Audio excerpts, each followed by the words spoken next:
Hein. Donc ça, ouais. Alors là, c'est ce que t'expliquais, ce système. Alors il y avait soit des têtes chercheuses, c'est ça. Alors l'IGLA, lui, il a, donc il est sol air. Donc le type, le milicien, qui l'a en 10. Et donc on voit qu'ils n'utilisent plus, d'hélicoptères. Hein. Les hélicoptères. Oui, ils ont arrêté les hélicoptères Ah ouais, à cause de ça. en plus, c'est tous des chasseurs dans le coin. Alors au lieu d'aller à la chasse aux canards, ils vont à la chasse aux hélicoptères. Chasse aux hélicoptères, et puis ils en ont abattu 4, 5, 6, on ne sait plus combien, plus de 4 en tout cas. Et surtout ces fameux Mi-24 qu'on ne voit plus arriver, quoi, tu vois. Hein, alors le Mi-24, tu lui balances une rafale de mitrailleuse, ça lui fait rien du tout. Parce qu'il y a un blindage en dessous. Hein. Mais avec l'IGLA, là, il explose complètement. Voilà, donc avec ça, on voit le type, il porte ça, donc il peut se balader. Ouais. Hein, un bon mec, il peut marcher 20 km avec ça, hein, sans problème. Hein, ça fait 10 kilos, tu vois. Donc voilà. Et alors, ce qu'ils ont piqué aussi, alors sur la vue 12. 11. La vue 11, ça c'est le métis, alors ça c'est le nec plus ultra. Alors, je sais pas, ils ont été piqués ça. C'est pas les Russes qui l'ont filé, non? Non, il paraît qu'ils ont piqué ça dans... Alors, il faut dire que dans le système, comme j'ai dit, hein, dans les APC, transport de troupes, hein, 8 roues, là, les gros trucs, il y a toujours des manpads dedans, pour les fantassins. Hein, c'est des véhicules pour fantassins, donc il y a une porte derrière, donc les fantassins ils sortent par derrière et ça fait donc il y en a 2 qui restent, donc ça fait 6 mecs, ça fait 6 fantassins. Hein. Il y en a un qui est conducteur et un autre qui est, en général, il y a une tourelle de mitrailleuse qui est à la mitrailleuse. Et donc les fantassins sont amenés proches sur le terrain avec ces véhicules blindés de l'avant et il y a toujours des manpads dedans. Voilà. Donc à chaque fois qu'ils en prennent un, ils prennent le matos qu'il y a dedans. Et donc là-dessus, c'est un métis, donc porté 2 km. Et donc évidemment c'est ce qu'il y a de plus sophistiqué. Alors ouais, expliquons, il a une spécificité celui-là justement, métis. Alors il y a deux types de guidage. Il y a des roquettes dont la tête elle-même est chercheuse. Voilà, la tête chercheuse, voilà. Hein, comme le Strela par exemple. Le Strela est guidé par la chaleur du moteur. Ouais. Hein, donc c'est une tête chercheuse thermique. Donc on tire et puis après le truc se démerde. Et il y a le métis où le système de recherche de la cible appartient au système, hein, donc, hein, et que le missile est guidé par un fil. C'est un petit fil qui se déroule en même temps. Hein. Donc il suffit de prendre en charge dans la visée le véhicule, hein, d'appuyer sur le bouton et après automatiquement, même si là ça peut prendre un véhicule qui va jusqu'à 60 km/h. Donc il suffit de le prendre dans la visée, il peut se déplacer, t'appuies sur le bouton et le missile va suivre le truc sur la cible. Voilà, sur sa cible. Donc en fait, le missile, par exemple, toi, il suffit que tu vises, en fait, il va aller vers le truc, quoi. Voilà. Ouais, donc il est mis sur une fois qu'il l'a cadré, le véhicule est foutu. Il est foutu. Ouais. Hein, il est foutu. Donc ils ont ces trucs-là. Alors ça, c'est un peu lourdingue, le métis, hein, mais ça marche sur trépied. Ça se divise en 3 parties. Ouais. Donc avec 3 fantassins, on peut le porter. Donc c'est des parties qui font 12-15 kilos chacune. Donc on voit que les gens qui sont équipés de ça ont une artillerie portable extrêmement puissante. Et ils peuvent descendre tous les véhicules blindés et tous les hélicoptères, y compris des avions, y compris des jets qui volent à basse altitude. D'accord, voilà. Donc c'est énorme. Voilà. Donc on voit la guerre moderne, c'est devenu la guerre du fantassin, et que il vaut mieux être divisé par petits groupes de 3 possédant ce type d'armes que là. Alors en plus, on a vu, donc on voit la vue 1, hein, le type il a branché son métis. Hein, là c'est Slaviansk, c'est un espèce de trépied hein, en plus. Un petit trépied. Alors on peut soit avec le trépied, soit le porte-épaule. Soit à l'épaule. Hein. Et alors on voit sur la vue 2 un fagot aussi. C'est un missile anti-char à tir unique, soit qui se porte à la main, tu vois, soit qui se met aussi sur un trépied. Alors le fagot, lui, il peut être équipé de charges en tandem. Ça, c'est ce qui a pris les Merkava israéliens. Oui, dans la guerre du Liban Sud. Ça, c'est le fagot. Dans le Hezbollah, on avait mis un peu partout avec une caméra dessus, et eux, ils s'étaient déportés. Ils s'étaient déportés plus loin, et donc ils en avaient placé un peu partout, et ils les commandaient quand ils voyaient le char qui passait. Voilà. Alors, donc là, la roquette, elle est particulière parce que c'est une roquette avec une charge en tandem. Ouais. Et donc, on voit que les blindés modernes, mais là, ils n'en ont pas, les Ukrainiens, les blindés modernes, hein, c'est des vieux trucs, mais les blindés modernes ont une couche de céramique. Ouais. Ce qui fait que la charge creuse n'a aucun effet. La charge creuse, elle va fondre, elle va faire un trou dans du métal. Bon, il faut le fondre, le métal. Mais là, la céramique, ça ne fond pas. Donc les blindés modernes ont ces couches de céramique. Et donc, le missile du fagot, la première tête va casser la céramique, et la deuxième est équipée de la charge creuse. Donc c'est comme ça que les Merkava, ils les ont niqués comme à la foire, avec cet engin qui est somme toute très très léger, quoi. Très très léger. Alors, bon... On demande combien ça coûte. C'est vrai, quoi ça coûte à peu près un matériel comme ça, pour donner à peu près une opinion, c'est vrai. Je sais pas.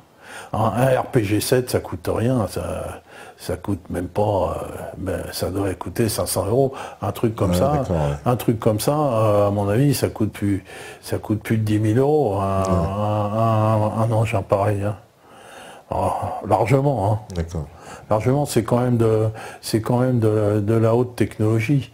Hein, voilà. Et donc, on voit bien que là, dans la guerre du Donbass, entre une armée ukrainienne, entre guillemets, qui ne sont pas vraiment des militaires, mais bien équipés, hein, et surtout équipés de blindés et d'armes lourdes, et des commandos légers, des guérillas presque, voilà, et équipés de ça, bah, ils ont fait des dégâts. Hein, parce que c'est des petits groupes donc mobiles, c'est ce que tu me disais, c'est des petits groupes mobiles, voilà. Donc déjà un ennemi presque invisible, comme on dirait. Un ennemi invisible, puis qui connaît bien... Qui connaît le terrain parfaitement, évidemment, l'avantage du terrain. Qui connaît bien le terrain. Là, on va revenir à la vue 12 pour voir ce petit groupe de fantassins, à la vue 12, hein. C'est bon. Ouais, et donc on voit là un des fantassins à la casquette qui tire en l'air avec sa calache, mais en fait il ne tire pas parce que les calaches modernes ont un lance-grenade qui est intégré. D'accord. Donc là, il va balancer une grenade qui va aller à 200-300 mètres, hein, avec son truc. Donc ils ont déjà la petite artillerie. Voilà. Alors, mais comment ils ont trouvé toutes ces armes? Qui a fourni ces armes-là aux gens? Alors, qui a fourni? Eux, ils disent qu'ils les ont pris. Ils les ont pris. Alors, il y en a. D'abord, ils ont pris des bases militaires. Ils ont pris des stocks d'armes. C'est vrai. Hein, oui. Mais ils en ont pas énormément parce qu'on voit des gens qui gardent des. J'ai des photos avec des gens qui gardent des barricades avec des fusils de chasse. Tu vois? J'ai des photos avec des simples fusils de chasse Baïkal, d'ailleurs, qui en ont vendu des paquets en Europe, ces fusils de chasse. Et on en voit, j'ai même une photo avec un type, il a un pistolet mitrailleur soviétique de la dernière guerre. Bon, on me demande, mais c'est vrai, c'est ce que tout le monde pense. Parce qu'ils ont pris des stocks d'armes. Est-ce qu'il n'y a pas les Russes qui fournissent des armes à ces gens-là, non? Comment? Est-ce que les autorités russes ne fournissent-elles pas d'armes en fait en non, j'en sais rien, voilà, mais je te pose. Moi je constate qu'ils n'en ont pas tellement des armes. Ils n'en ont pas tant que ça. Hein, c'est tout. Alors je sais pas, peut-être qu'ils en fournissent, mais ils avaient quand même à leur disposition un stock d'armes important. Et d'après ce qu'on voit, les modèles de Kalachnikov qu'ils ont, c'est soit des AK-74, soit des AK modèle 100. C'est-à-dire c'est des Kalachnikov modernes. Quand tu vois les mecs en Syrie, ils ont des AKM.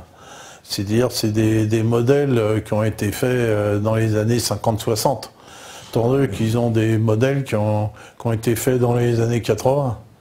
Donc ils ont touché des armes modernes. Hein, donc on les voit avec ce qu'on appelle le frein de bouche. Si tu veux, le frein de bouche est une espèce de système que tu mets sur le canon de l'arme et qui va limiter le recul. Hein, parce que, bon, déjà, l'AKM, le classique, c'est du 7,62, donc c'est des balles de fusil que ça tire. Maintenant, ils ont reculé dans le calibre. Hein. Oui. C'est du calibre 5,5, c'est du calibre autant, parce qu'on s'est aperçu que c'était mieux de blesser les gens que de les tuer, parce que quand tu blesses quelqu'un, tu l'as sur les bras. Quand le fantassin, là, ils sont 3, il y en a un qui est blessé, bah, les autres s'en occupent, donc le groupe, il est mort. Donc il vaut mieux les blesser. Ça, c'était la théorie de l'OTAN qui a été repris après par les Russes. Mais les autres, les fachos, quand ils ont un blessé, ils l'achèvent. Ouais, et puis en plus, il y a des. Ah ouais, quand ils ont. Ah oui, ils ont blessé, ils l'achèvent. Ah ouais, d'accord. Comme ça, ils ne sont pas emmerdés. Ouais, on me dit les plus dangereux sont les mercenaires dès qu'il y a. Ah ouais, ils l'achèvent carrément. C'est vrai. Voilà. Parce qu'il y a énormément aussi, voilà, on le sait, il y a eu des mecs de Academy, ex-Blackwater, enfin les mercenaires privés aussi. Et eux, ils sont sans pitié, eux, c'est des. Ah, ils s'en foutent. C'est des monstres, ils sont là pour l'argent, des monstres froids, on me dit tu vas là-bas, Donc les anciennes Kalash à 7,62, ça tue les gens. Les nouvelles à 5,5, ça les tue pas. Donc, voilà, donc c'est les nouvelles conceptions de la guerre moderne. Voilà. Donc là, on voit qu'ils infligent des dégâts extrêmement importants aux gens. Donc on voit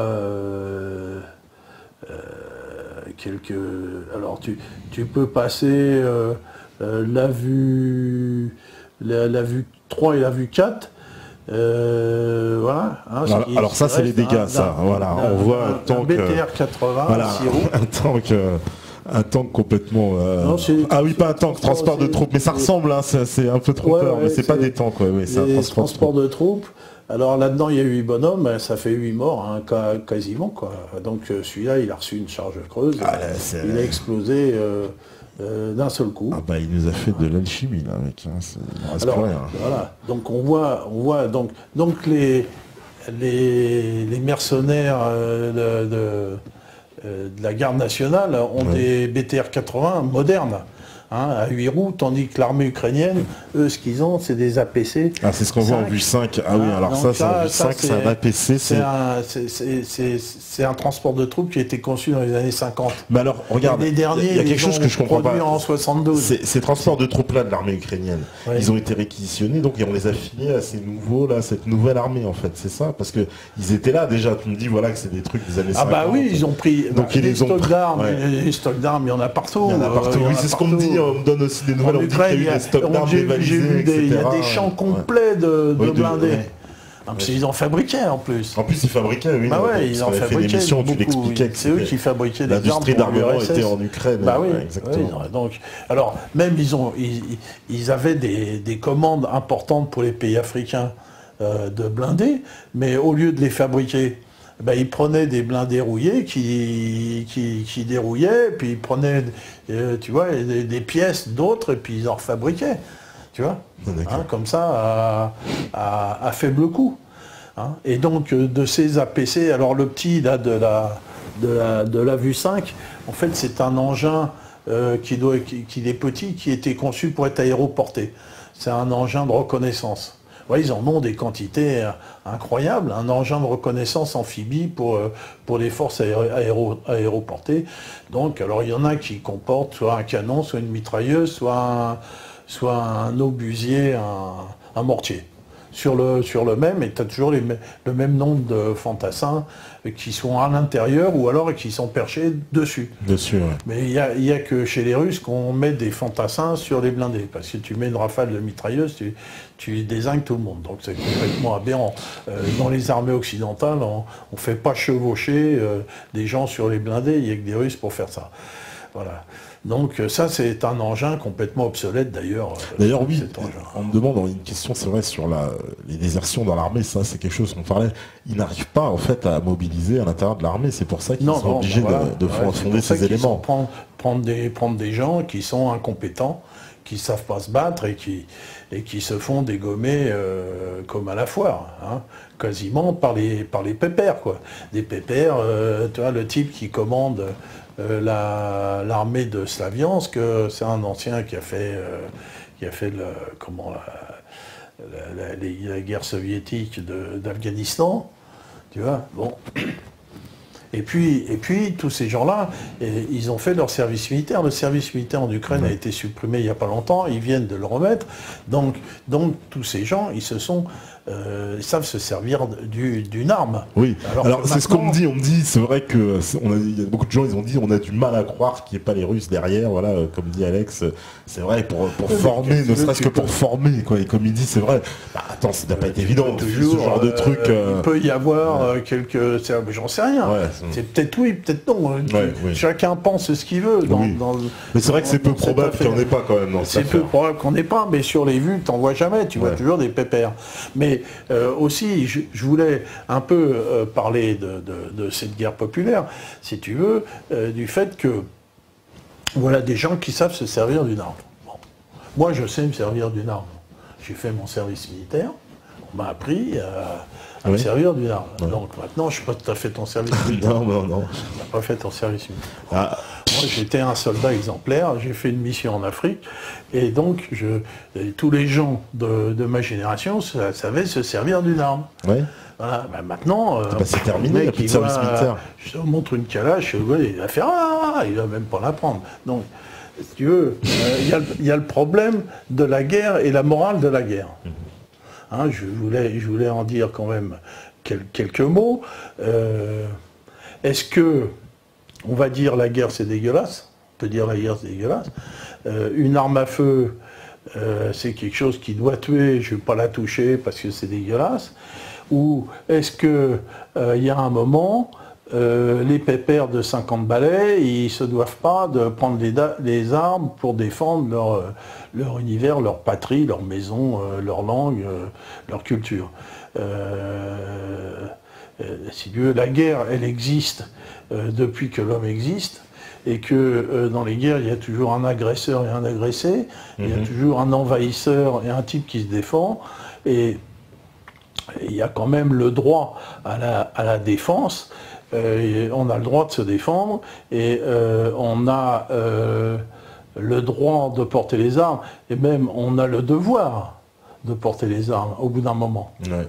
On a le devoir. Oui, parce que c'est une invasion, je veux dire, c'est comme un envahisseur. Voilà, tu te trouves avec des nazis, voilà, tu te dis, ah bah non, je ne vais pas toucher une arme. Si tu veux, la question s'est posée pendant la résistance. Moi, j'ai fait partie d'une génération qui a connu très bien des résistants. Hein. Je suis né en 1945, donc quand j'avais 20 ans, les gens, ça faisait 20 ans qu'ils avaient été dans dans la résistance. Donc moi j'ai pu discuter avec des combattants. Et donc parmi les combattants communistes, il y avait des pacifistes et il y avait des gens qui se posaient vraiment des questions existentielles sur l'utilisation des armes. Et quand le Parti communiste a dit maintenant on va tuer des officiers allemands, il y en a qui ont dit ah non, on va pas prendre un type dans le métro, lui filer une balle. C'était vraiment un très gros problème moral pour les gens d'aller en tuer d'autres. Poser un problème moral. Et donc ce problème moral, finalement, pour ces gens de Slaviansk, ils ne se posent pas, quoi. C'est tout, il faut qu'ils se défendent, c'est lui et moi, ou moi, donc l'envahisseur, je vais le tuer, c'est comme ça. Je vais le tuer ou je vais être tué, et c'est la guerre, c'est comme ça. Voilà. Et donc aussi, il faut dire ici qu'on a une culture, donc on fabrique des homosexuels, on fabrique des gens, des pseudo-pacifistes, et on fabrique des pauvres mecs qui vont se laisser avoir, et que si un jour en France, on a une majorité qui arrive à vouloir sortir la France de l'OTAN, de l'ONU, est-ce que tu crois que les Amerlocs, ils vont dire ah ben non, vous avez bien voté, on s'en va, hein, on est fair play, on se casse, on va plus vous emmerder. Non, je ne veux pas. Faudra se défendre. Faut pas rêver. Faudra se défendre. Mais ce sera comme ces gens-là. Ouais, ce sera comme ces gens-là. Ils vont nous envoyer des djihadistes de Syrie aussi. Remarque, c'est possible. Ils vont les incruster en banlieue et tout. C'est possible. C'est hautement probable, bien sûr. Alors qu'est-ce qu'on va faire? On va dire ah non, je ne vais pas le zigouiller, ce pauvre type qui va venir tuer ces féroces soldats qui viennent jusque dans le bois. Non, faudra prendre les flingues. Alors l'intérêt qu'il y a aujourd'hui, c'est que à un moment donné, on va prendre les fusils, mais les fusils ça sert. Les autres ils ont des blindés, ils ont des tanks et des machins. Mais aujourd'hui, le rapport de force est redevenu favorable à l'homme, au fantassin.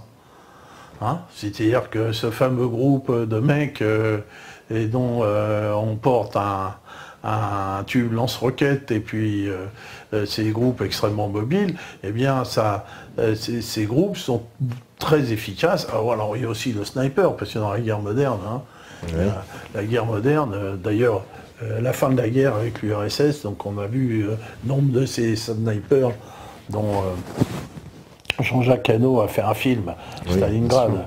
On voit les snipers, et donc maintenant on voit ces guerres de snipers qui arrivent sur 2 kilomètres à descendre quelqu'un. Et dans l'armée soviétique, là, beaucoup de snipers étaient des femmes. Donc il y avait tout un groupe de snipers femmes, et donc évidemment avec un tube lance-roquette, un sniper, tu fais d'énormes dégâts et t'as pas besoin de blindés. Voilà, donc voilà un petit peu cette situation. Donc pour l'instant, c'est quoi la position de la Russie? Parce que là ils voient tout ça. Moi j'ai le sentiment que les Russes, tu me l'as confirmé, veulent que la Russie intervienne, clairement, que l'armée russe... eux, ils aimeraient bien qu'on voit, il y a des calicots, ils ont marqué sur les murs, aidez-nous, aidez-nous, quoi. C'est-à-dire que les Russes, enfin les Ukrainiens, les russophones le demandent, et les Russes eux-mêmes poussent Poutine en lui disant faut y aller. Oui, mais on sait très bien que c'est un piège. Évidemment, mais Poutine, bien sûr que c'est pour entraîner la Russie dans une guerre. Entraîner la Russie dans une guerre. Donc tant que, à mon avis, parce que moi je suis pas Poutine, j'ai pas le nom, j'ai pas ses neurones, donc il a bien imaginé que tant qu'il n'y a pas trop de dégâts sur les populations civiles, qu'il n'a aucune raison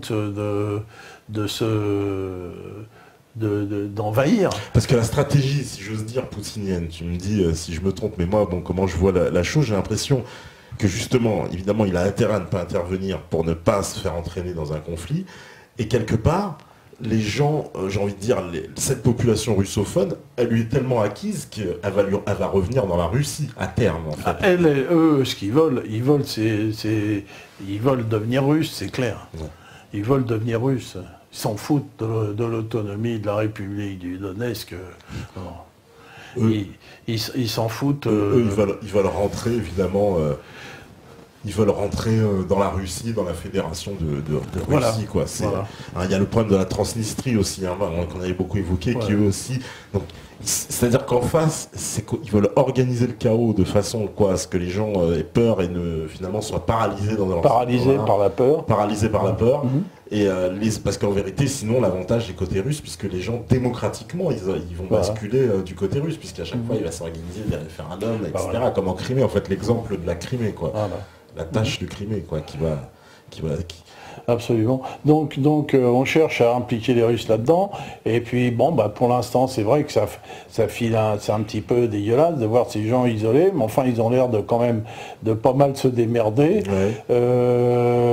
Donc, peut-être qu'il y a dedans des formateurs, des services spéciaux, des agents de renseignement. Oui, c'est possible qu'ils ne soient pas totalement isolés, quoi, quand même. Hein. Donc, ces gens-là. Mais bon, pour l'instant, c'est eux qui infligent le plus de dégâts à l'adversaire avec le peu d'armes qu'ils possèdent. Et alors, on me demande, oui, est-ce que tu as connaissance sur ce groupe armé qui a voulu prendre le contrôle d'une centrale nucléaire? Oui. Alors, non, ça, c'est des nazis, ça. C'est le premier secteur. D'accord. D'accord. C'est les autres. C'est les autres, ouais. D'accord, qui ont voulu prendre une... En prétendant que c'était pour les protéger contre les communistes. Parce qu'eux, ils les appellent les communistes, les autres. Hein.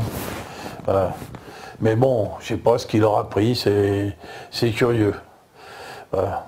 Oui, alors c'est marrant, il y a une question, on me dit, est-ce que tu penses que c'est important de se munir d'une licence de tir sportif afin de savoir se servir d'une arme à feu et même d'en posséder une, afin que le jour venu, nous soyons en mesure de nous défendre?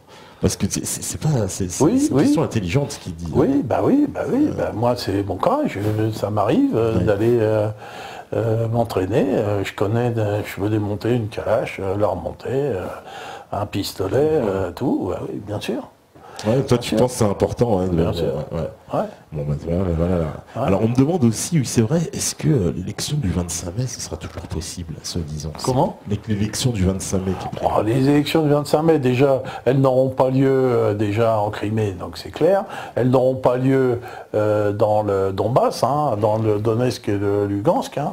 Et à Odessa, à Odessa, elles auront lieu, mais je ne sais pas si les gens vont aller voter. Alors il y a déjà le Parti communiste qui a interdit, qui faisait quand même 20% des voix, et donc il est interdit. Donc comment veux-tu faire des élections avec déjà des partis qui sont interdits? L'ancien parti des régions, dont de Viktor Yanukovych, l'ancien président qui avait été élu. Donc le candidat du Parti des régions s'est retiré. Donc ça va être des élections bidons. Ça va être des élections bidons. Donc je sais pas, ils vont organiser leurs élections comme ils voudront. Voilà, on parlait de la tentative de meurtre aussi contre un membre du PC ukrainien. C'était Simonsenko, je crois. Oui, contre le secrétaire du Parti communiste.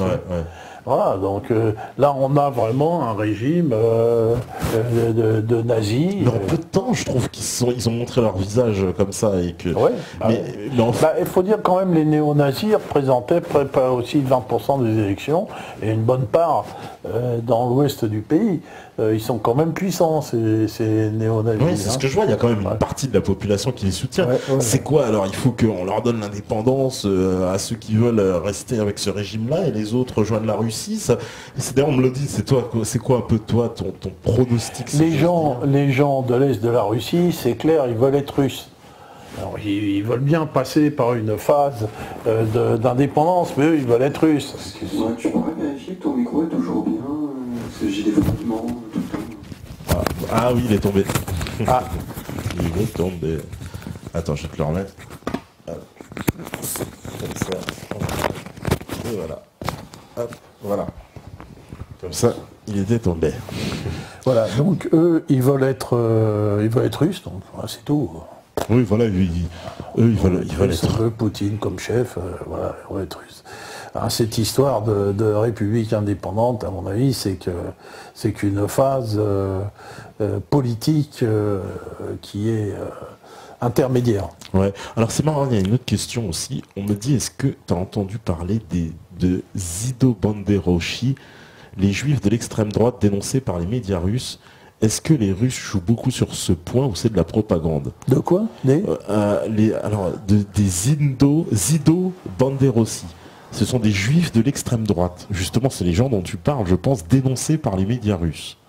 Oui, alors bon, j'ai pas entendu parler de ces gens-là, mais on sait très bien que dans les groupes juifs qu'il y a le Bétar, qui sont quasiment des fascistes. Ouais. Hein, voilà, donc peut-être qu'il y a ces fascistes d'une autre race de fascistes sionistes, hein, c'est tout à fait possible. Bon, je n'ai pas entendu parler de ça, mais il y a des... Par contre, il y a des juifs pro-russes, donc j'ai vu pas mal de logos avec un drapeau russe et l'étoile de David dessus. Hein, donc il y a des juifs pro-russes. À un moment donné, il était question qu'un bataillon israélien russophone qui a été constitué, parce qu'il y a beaucoup de russophones en Israël, oui, mais qui ne parlent pas du tout l'hébreu, et que ce bataillon voulait venir au secours des populations du Donbass. Tu vois, donc du côté des Juifs. Donc c'est divisé sur cette affaire. Alors le gouvernement joue d'un côté, il y en a qui pensent de l'autre côté. Ah bah non, parce que c'est pas parce qu'ils ces gens-là n'ont rien compris. Ils n'ont rien compris au film sioniste. Le film sioniste, il est clair. Le film sioniste, on va être du côté des nazis pour que tous les juifs viennent en Israël. Bah voilà. Moi je vois ça. C'est ça le film sioniste, hein, depuis le début. Les sionistes étaient potes avec les nazis et les hitlériens au départ. Hein. Alors Nicolas Dulot, pardon, il me dit qu'ils ont ouvert un centre, un centre de communauté juive récemment inauguré en Ukraine. Un centre de la communauté juive récemment inauguré. Il dit, comprend pas pourquoi on dit que les juifs voudraient partir, mais bon, je sais pas si...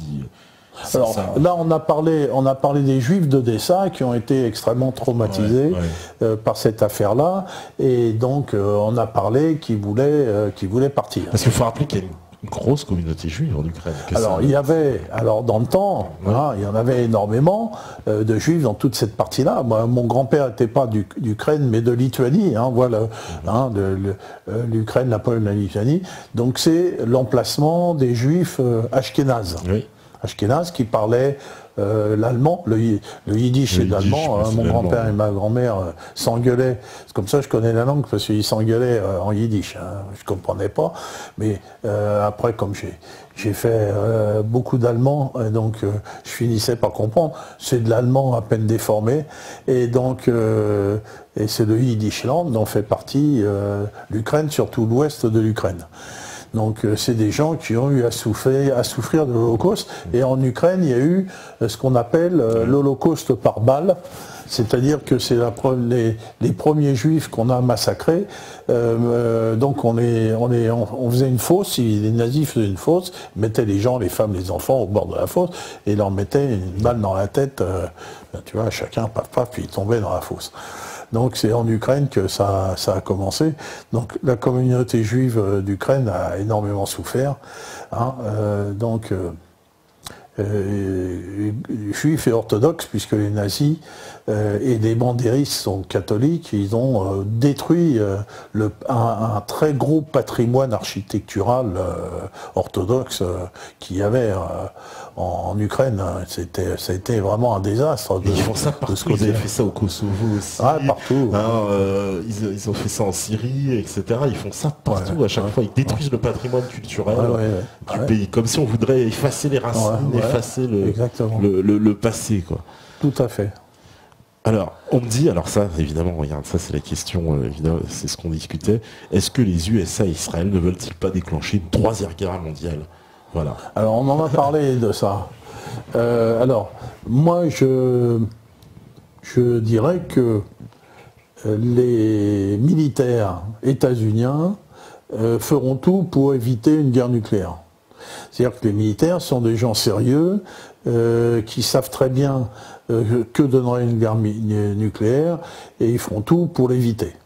Et je sais que l'armée russe et les militaires américains sont en contact permanent permanent. Et ils savent jusqu'où ils peuvent aller ou pas aller.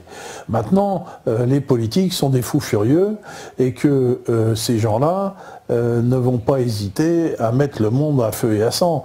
Alors, peut-être pas sous forme de guerre nucléaire, mais sous forme de petite Yougoslavie et petite Syrie qui vont aller d'un à un autre. Et leur truc, c'est se jeter les gens les uns contre les autres. Hein, c'est ça leur truc. Hein. Voilà, alors chez nous, on va faire se jeter, chez nous, les Maghrébins contre je sais pas quoi, enfin toujours trouver quelque chose pour que les gens aillent massacrer. Voilà, parce que là où on se massacre le plus, c'est dans les guerres de religion. Hein, la religion, c'est le meilleur moteur du massacre. Alors là, je fais coucou à personne parce qu'elle va dire encore qu'elle a fait encore un billet aujourd'hui sur le bon Dieu, c'est son truc. Alors, le bon Dieu, c'est son truc. Voilà. Mais c'est le truc de beaucoup de gens, surtout à Beta TV. Bon, pour moi, le bon Dieu, c'est bien, c'est le meilleur truc pour aller zigouiller son prochain. Mais bon. Ah, ou l'aimer, ça dépend de quel côté tu le prends. Voilà. Bon, le bon Dieu, faut pas m'en parler. Je suis athée, je suis grâce à Dieu. Et combien de temps. Obama et Bush, à ton avis, ils sont Comment Obama et Bush, à ton avis, ils sont quoi Qu'est-ce qu'il a dit? Ils y croient un peu. Obama? Ouais. Qu'est-ce qu'il a? Est-ce qu'Obama il croit en Dieu, selon toi? Ah, j'en sais rien, tu me demandes à moi. Si Obama croit en Dieu, d'abord, un président des États-Unis croit forcément en Dieu. C'est obligatoire, c'est God dans la we trust, God forcément. we trust. C'est obligatoire. God les États-Unis, c'est quasiment une théocratie, donc. Ça dépend de l'entité que tu mets à la place de Dieu. Là, c'est pareil. Enfin bon, on n'entend pas la discussion à travers le truc.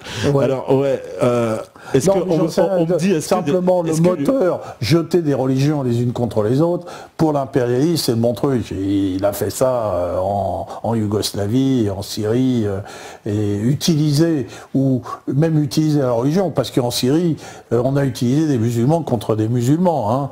Mais bien enfin, sûr. Le moteur, c'était d'utiliser les takfiris. Là, les troubles en question, pour bien comprendre aussi où c'est localisé, parce que là, on me dit, est-ce que l'Ukraine est à feu et à sang? Mais c'est essentiellement dans l'Est. Alors, c'est essentiellement dans l'Est. Il y a quand même eu sur la place Maïden 100 morts. Oui. Quand même, hein. Oui. Il y a eu à Odessa 100 morts. Et puis, maintenant, les gens sont terrorisés. Oui. Les gens sont terrorisés, ils ne bougent pas. Et donc, voilà. Et donc, les combats sont actuellement relégués dans l'oblast de Donetsk et l'oblast de Lugansk, encore que dans l'oblast de Donetsk, les combats sont circonscrits entre Slaviansk et Kramatorsk, c'est-à-dire dans le nord de l'oblast. Hein, voilà. Et donc c'est là où les forces néo-nazies ont mis le principal de leur action, notamment sur la ville symbolique de Slaviansk, qui est une ville de 100 000 habitants, et qu'ils rêveraient de reprendre. Donc la guerre se passe là. D'ailleurs, entre les deux, il y a Kramatorsk au sud, il y a Slaviansk au nord. Entre les deux, il y a un aéroport. Hein, qui est pour l'instant sous contrôle des forces d'autodéfense, et il y a cette fameuse tour de télévision avec le mont, je ne sais plus comment il s'appelle, et de là où ils bombardent avec leurs mortiers, et ils bombardent la ville de Slaviansk et de Kramatorsk d'un côté et de l'autre, un petit peu au petit bonheur la chance.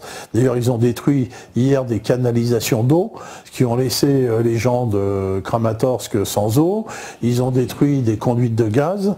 Voilà, donc c'est un travail de gougnafier, voilà.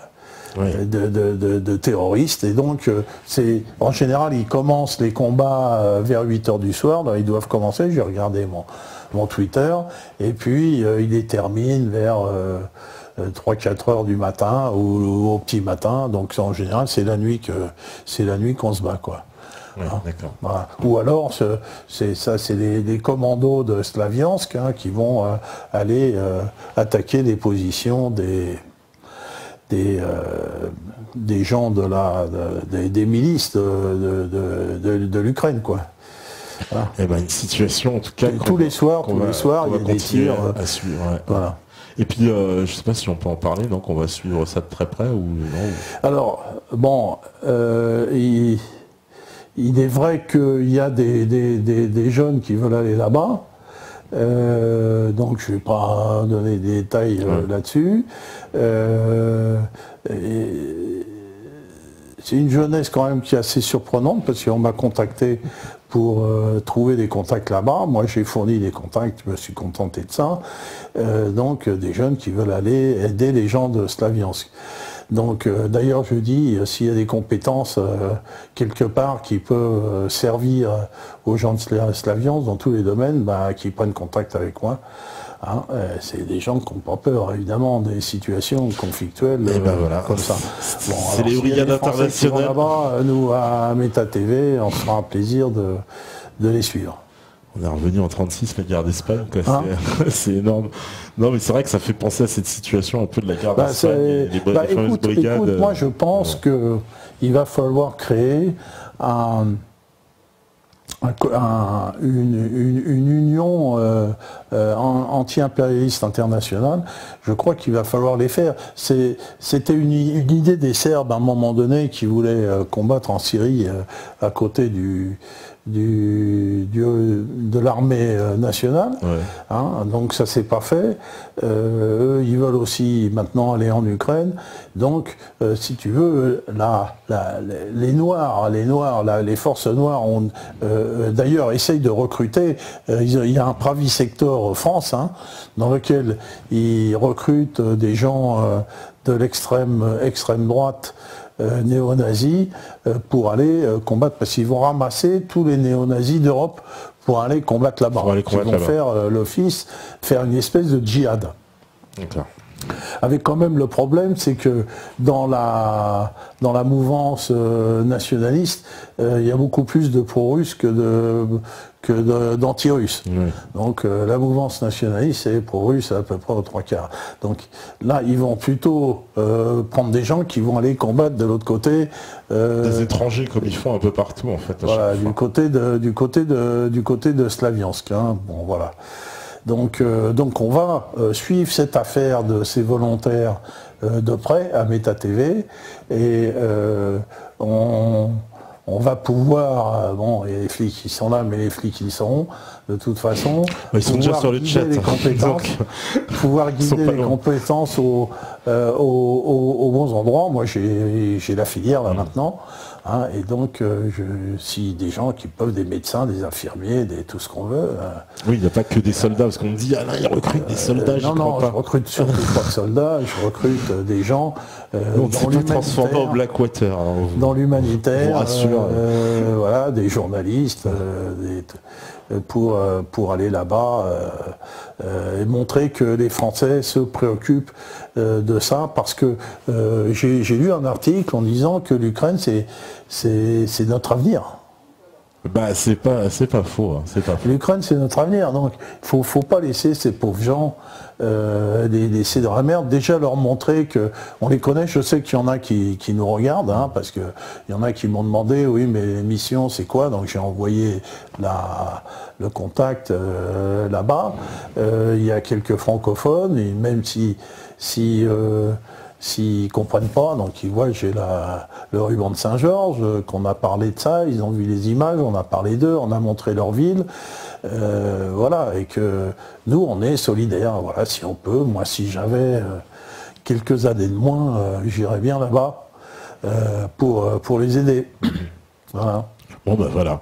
Et en tout cas, j'attends qu'ils reviennent pour faire la pause. S'il y a d'autres questions. J'allais dire les questions. On me demande. Il y a une question, qui revient sans cesse. C'est la question sur Béatrice Elbez. Ça, c'est parce qu'elle est venue ici dans l'émission et elle a beaucoup aussi parlé de toi, alors sur son blog, etc. Alors tout le monde me repose la question. T'as pas une autre question ? Bon voilà, vous avez la réponse. Vous avez la réponse. En tout cas, il est revenu, on va pouvoir faire la pause. Merci Alain d'être venu pour. C'est un plaisir. Bien sûr. Maintenant, t'es devenu une vedette depuis que t'as mis la nénette de l'AFP à sa place. On en parle beaucoup, oui. Là, j'avoue qu'on en parle un grand moment.